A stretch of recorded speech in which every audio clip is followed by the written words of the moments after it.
अकोला महाराज से खबर। ईमेल से Akola collector office को बम से उड़ाने की धमकी, इलाके में कड़ी पुलिस सुरक्षा।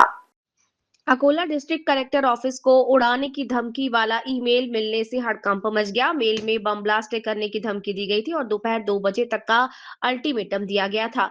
इस धमकी के बाद एहतियात के तौर पर डिस्ट्रिक्ट कलेक्टर ऑफिस को तुरंत खाली करा लिया गया और सभी कर्मचारियों को छुट्टी दे दी गई। मौके पर बड़ी संख्या में पुलिस फोर्स तैनात की गई और डिजास्टर मैनेजमेंट डिपार्टमेंट के साथ बम डिटेक्शन और डिस्पोजेबल टीमों ने पूरी जांच की। डॉग स्क्वाड और बम डिटेक्शन टीम की मदद से पूरे कलेक्टर परिसर की तलाशी ली गई। आखिर में कोई खतरनाक सामान न मिलने पर डिस्ट्रिक्ट कलेक्टर ऑफिस और पुलिस ने राहत की सांस ली।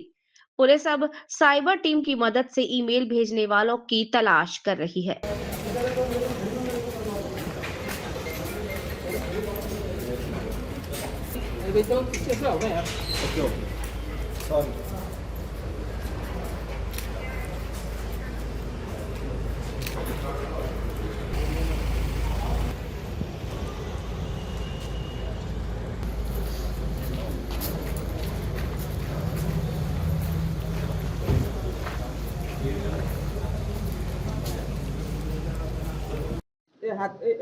एका मेल आय डीवरून कलेक्टर ऑफिसला आज रोजी एक धमकी आली होती, ज्याच्यामध्ये RDXनी आपलं ऑफिस म्हणजे कलेक्टर ऑफिस ब्लास्ट करण्यात येईल आणि दुपारी 2 वाजेपर्यंत ते इव्हॅक्युएट करून घ्या, खाली करून घ्या, अशा पद्धतीचा तो एक मेसेज होता.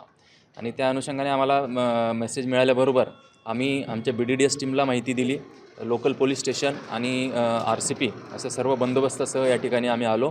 BDDS टीमने पूर्ण कलेक्टर ऑफिसच्या बिल्डिंगची, इमारतीची पूर्ण चेकिंग केलेली आहे आणि परिसराची देखील त्यांनी चेकिंग केलेली आहे आणि त्यांना कुठलंही या ठिकाणी घातपात घडू शकेल अशा पद्धतीचं कुठलंही वस्तू त्यांना या ठिकाणी मिळून आलेली नाही आहे सध्या. आणि कलेक्टर मॅडम या ठिकाणी आता आल्यात, त्यांच्याकडे आम्ही बिल्डिंग त्यांच्या ताब्यामध्ये ही देण्यात आलेली आहे. थोड्याच वेळात बिल्डिंगचं जे रेग्युलर कामकाज आहे ते सुरू होईल. आम्ही कोण पाठवलं याचा पत्ता लागला? ते आता आमचे सायबर सायबर एक्सपर्ट त्याच्यामध्ये काम करत आहेत. त्याची माहिती आम्ही संबंधित जे कंपनी आहे त्यांना, सॉफ्टवेअर कंपनी आहे त्यांना पाठवलेली आहे. बाकी डिटेल्स त्यामध्ये जास्त देता येणार नाही.